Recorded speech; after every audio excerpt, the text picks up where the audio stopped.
여러분, 지금 이 순간에도 몸속에서는 조용한 전쟁이 벌어지고 있습니다. 그런데 그 전쟁의 가장 강력한 적군이 어디에 숨어 있는지 아십니까? 헬스장이 아닙니다. 병원도 아닙니다. 바로 지금 여러분 식탁 위에 올라온 그 반찬들 사이에 숨어 있습니다. 이른이 넘은 어르신들 중에 이런 분들이 정말 많습니다. 고기도 드시고 두부도 챙겨 드시고 멸치볶음에 시금치나물까지 꼬박꼬박 드시는데도 왜인지 다리에 힘이 없고 계단을 오를 때마다 허벅지가 후들거리고 소파에서 일어날 때 손을 짚지 않으면 엉덩이가 들리지 않습니다. 병원에 가면 나이 탓이라고 합니다. 운동이 부족하다고도 합니다. 그런데 정작 왜 그런지 어떻게 해야 하는지 속 시원하게 알려주는 의사는 단 한 명도 없었습니다. 오늘 저는 그 진짜 이유를 처음으로 낱낱이 말씀드리겠습니다. 수천 명의 어르신들 식단을 들여다보면서 단 하나의 공통된 패턴을 발견했습니다. 근육이 오래오래 유지되는 어르신과 무릎부터 먼저 무너지는 어르신 사이에는 오직 하나의 차이가 있었습니다. 바로 음식의 궁합이었습니다. 78살에 매일 산을 오르는 어르신이 있는가 하면 72살인데 보행기 없이는 마트도 못 가는 어르신이 있습니다. 운동량의 차이일까요? 아닙니다. 유전자 탓일까요? 그것도 아닙니다. 두 분의 진짜 차이는 오직 식탁 위에 놓인 반찬의 조합에 있었습니다. 특히 오늘 영상에서는 많은 어르신들이 건강식이라고 굳게 믿으시는 음식 조합들 중에서 사실은 근육을 조용히 녹이고 있는 최악의 5가지 조합과 반대로 근육을 지키고 되살리는 황금 조합까지 전부 공개하겠습니다. 영상을 끝까지 보시면 첫째로 근육을 갉아먹는 최악의 음식 궁합 5가지, 둘째로 이른 이후 반드시 함께 먹어야 하는 근육 회복 황금 조합, 셋째로 하루 식사 순서 하나만 바꿔도 하체 힘이 달라지는 구체적인 방법까지 정확하게 알게 되실 겁니다. 지금 부모님 식단을 챙겨드리고 계신 자녀분들, 특히 끝까지 봐주십시오. 오늘 이 정보 하나가 부모님의 두 다리를 지키는 가장 실질적인 선물이 될 수 있습니다.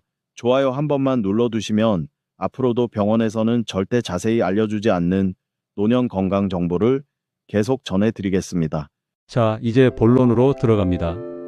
고기도 드시고 계란도 챙겨 드시는데 왜 자꾸 다리가 가늘어지는 걸까요?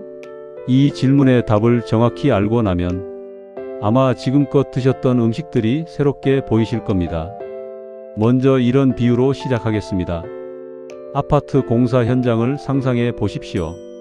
벽돌이 아무리 산더미처럼 쌓여 있어도 시멘트 포대가 없으면 벽 한 칸도 올라가지 않습니다. 강풍 한 번이면 그냥 와르르 무너집니다. 여기서 벽돌이 바로 단백질입니다.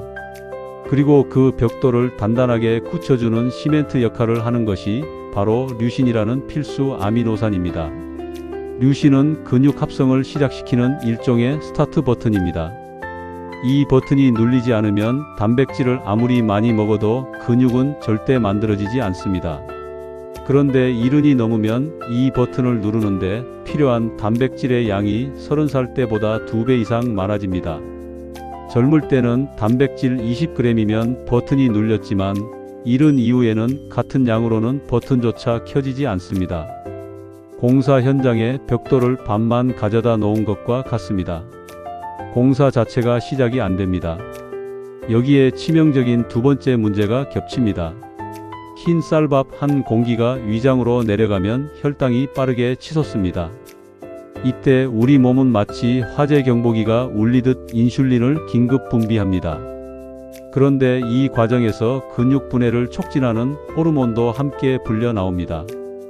열심히 먹은 단백질이 근육으로 합성되기도 전에 분해되어 연기처럼 사라지는 겁니다. 밥을 먼저 먹고 나서 단백질을 나중에 먹으면 이 순서 자체가 근육에게는 재앙입니다. 실제로 74살의 강 어르신 사례가 있습니다. 저녁에는 삼겹살이나 닭고기를 꼬박꼬박 드셨고 가족들도 아버지는 고기를 잘 드시니 걱정이 없다고 생각했습니다. 그런데 어느 날 계단을 오르다가 허벅지에 힘이 빠져 주저앉으실 뻔했습니다. 검사를 해보니 허벅지 근육량이 또래 평균보다 현저히 낮은 상태였습니다. 알고 보니 아침은 흰죽 한 그릇, 점심은 잔치국수 한 그릇, 저녁에만 고기를 드셨던 겁니다. 하루 종일 단백질 없이 탄수화물만 드시다가 저녁 한 끼에 단백질을 몰아서 드셨으니 류신 자극이 하루 한 번밖에 오지 않았고 그마저도 절반 이상은 에너지로 소모되어 버렸습니다. 해결 방법은 분명합니다. 매 끼니마다 손바닥 크기의 단백질 식품을 반드시 올리셔야 합니다. 계란, 두부, 생선, 닭가슴살을 3끼에 고르게 분산해서 드셔야 합니다. 그리고 반드시 단백질을 가장 먼저 드신 다음에 밥을 나중에 드십시오. 이 순서 하나만 지켜도 혈당 급등을 막고 류신 자극이 먼저 일어나 근육 합성 스위치가 제대로 켜진 상태에서 나머지 영양소가 흡수됩니다. 두부도 좋다더라, 김치도 좋다더라. 그러면 두부김치면 완벽한 건강식 아닌가요? 이렇게 생각하시는 분들이 정말 많습니다. 그리고 이 조합이야말로 가장 위험한 착각이라는 사실을 말씀드려야 합니다. 핵심은 나트륨입니다. 잘 익은 김치 한 접시, 된장찌개 한 그릇, 여기에 국물까지 들이키면 하루 나트륨 섭취량이 세계보건기구 권장량의 2배를 훌쩍 넘어버립니다. 그런데 나트륨이 지나치게 많이 들어오면 우리 몸에서 어떤 일이 벌어질까요? 이렇게 비유해 드리겠습니다. 정밀한 교향악단을 상상해 보십시오. 바이올린 파트와 첼로 파트가 정확한 비율로 조화를 이루어야 아름다운 음악이 나옵니다. 우리 근육 세포 안에서는 칼륨과 나트륨이 바로 그 바이올린과 첼로처럼 섬세하게 균형을 맞추고 있습니다. 이 전해질의 균형이 딱 맞아야 근육이 부드럽게 수축하고 이완됩니다. 그런데 나트륨이 과도하게 밀려 들어오면 악단의 음정이 와장창 흐트러집니다. 근육이 경직되고 피로해지며 밤에 자다가 종아리에 쥐가 납니다. 이것은 단순한 불편함이 아니라 근육세포가 제 기능을 잃어가고 있다는 명확한 신호입니다. 여기서 끝이 아닙니다. 나트륨이 쏟아져 들어오면 신장이 비상사태에 돌입합니다. 혈액을 걸러내는 역할을 하는 신장이 이 과도한 염분을 배출하느라 온 에너지를 쏟아붓습니다. 결국 단백질을 흡수하고 활용하는 데 써야 할 에너지가 염분 처리로 모두 낭비됩니다. 두부를 열심히 먹었지만 그 단백질이 근육으로 가지 못하고 허공에 사라지는 겁니다. 게다가 라면과 두부 조합은 이 문제를 극한으로 끌어올립니다. 라면 국물 한 그릇의 나트륨 함량은 하루 권장량을 혼자 다 채우고도 남습니다. 71살의 윤 어르신 사례입니다. 매일 아침 두부김치를 드시면서 본인 스스로도 건강을 잘 챙기고 있다고 자부하셨습니다. 그런데 자꾸 종아리에 경련이 오고 밤마다 발가락이 뒤틀리는 증상이 반복됐습니다. 주무시다가 너무 아파서 비명을 지르신 적도 있었습니다. 혈액 검사 결과는 전해질 불균형이 심각한 수준이었습니다. 두부의 단백질은 분명 드셨지만 김치와 곡물의 나트륨이 근육 회복에 필요한 모든 균형을 무너뜨리고 있었던 겁니다. 구독 눌러두시면 이런 정보들을 계속 받아보실 수 있습니다. 해결책은 간단합니다.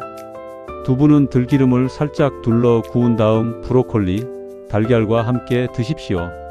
김치는 소량만 곁들이고 국물은 반 이상 남기는 습관을 꼭 지키십시오.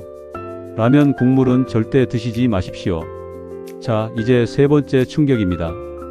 멸치볶음은 칼슘의 왕이고 시금치나물은 철분의 보고라고 누구나 알고 있습니다. 그래서 어르신들 식탁에 이 두 가지가 나란히 올라오는 경우가 정말 많습니다. 그런데 이 조합에는 아무도 말해주지 않은 함정이 깊숙이 숨어 있습니다. 시금치에는 옥살산이라는 성분이 들어 있습니다. 이 옥살산이 칼슘과 만나면 어떤 일이 벌어질까요?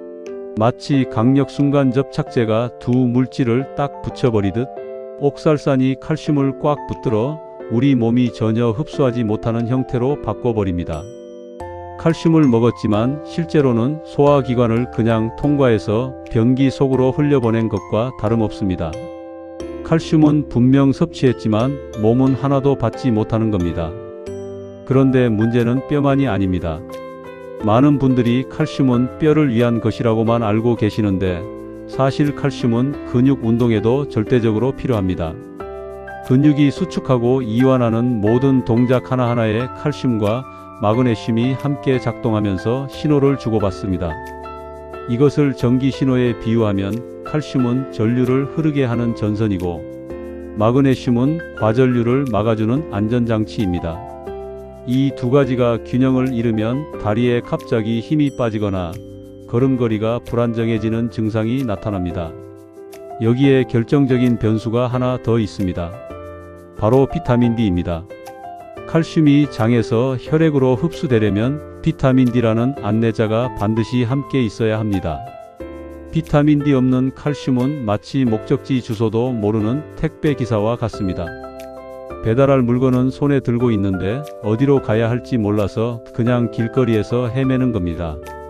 이른이 넘은 어르신들은 실내 생활이 많아 햇빛을 받을 기회가 줄어들고 피부에서 비타민 D를 합성하는 능력 자체도 젊을 때보다 뚝 떨어집니다.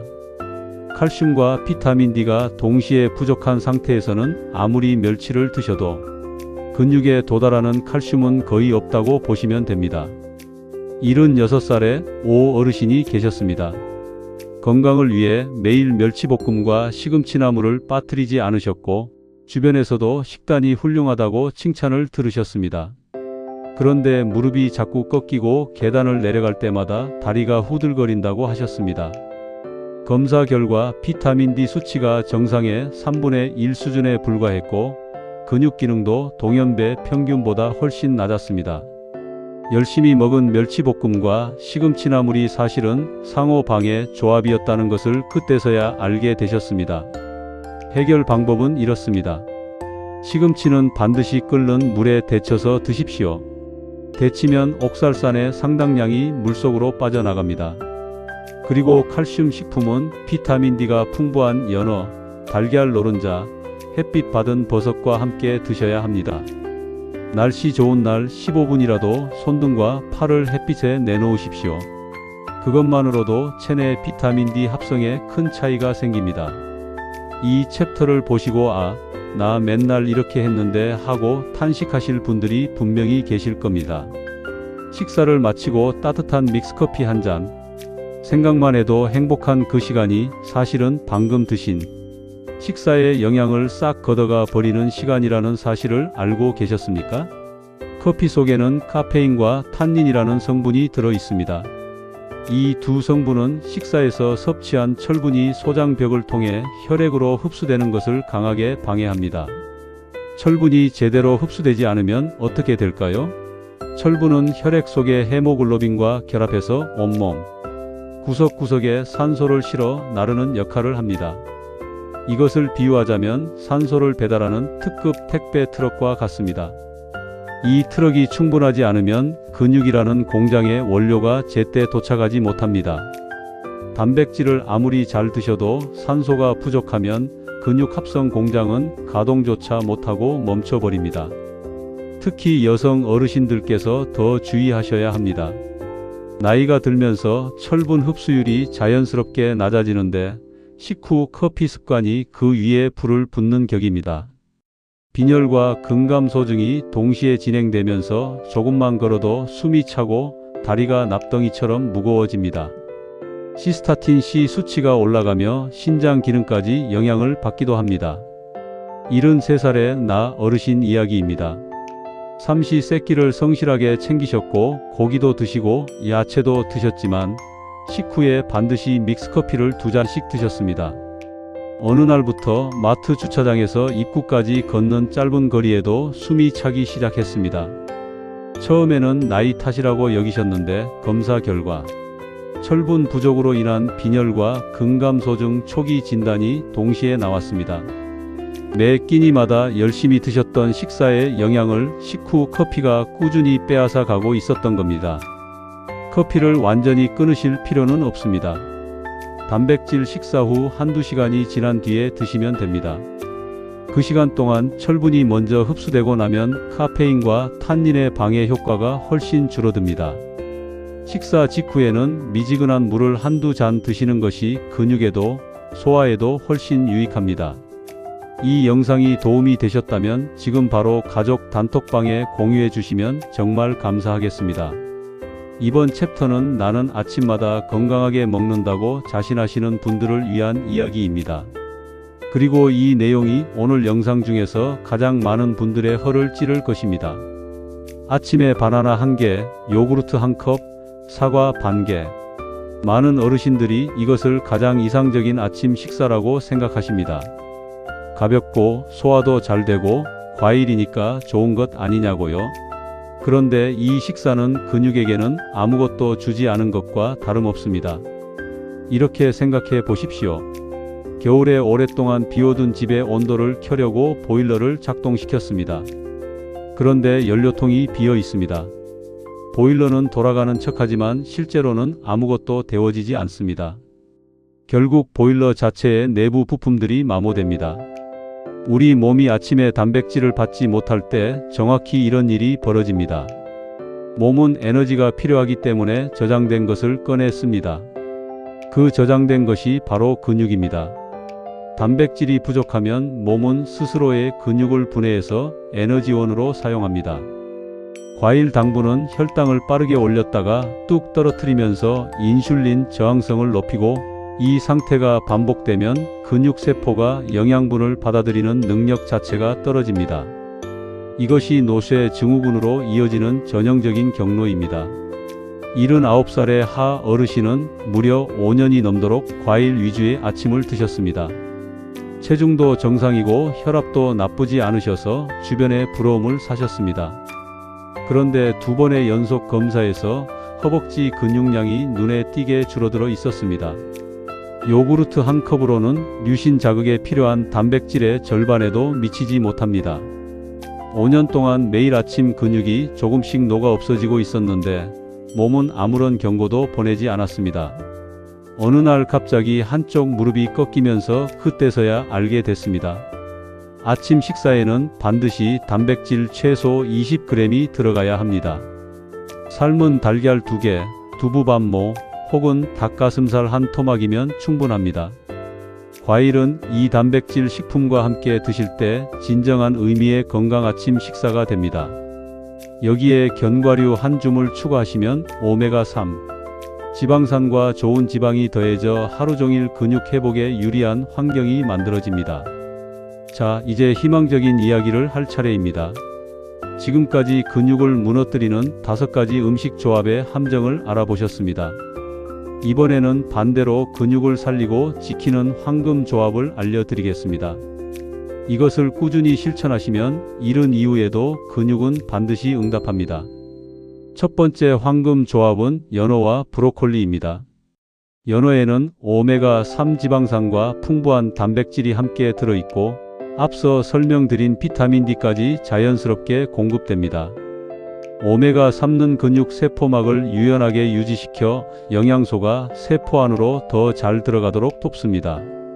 근육 세포막을 문에 비유하면 오메가3가 문 경첩에 기름을 쳐주는 역할입니다. 삐걱거리던 문이 부드럽게 열리는 것처럼 영양소가 막힘없이 근육 세포 안으로 들어갑니다. 여기에 브로콜리를 더하면 비타민C가 보충되어 근육을 감싸는 결합 조직의 콜라겐 합성이 강화됩니다. 이 2가지를 함께 드시면 근육 합성부터 관절 보호까지 한 번에 해결됩니다. 두 번째 조합은 달걀과 두부입니다. 달걀에는 류신이 풍부하게 들어있어 근육 합성 스타트 버튼을 힘차게 누릅니다. 두부의 식물성 단백질과 달걀의 동물성 단백질이 만나면 아미노산 스펙트럼이 훨씬 넓어지고 서로의 부족한 부분을 보완합니다. 여기에 두부의 풍부한 이소플라본이 근육 내 염증을 억제하는 역할을 합니다.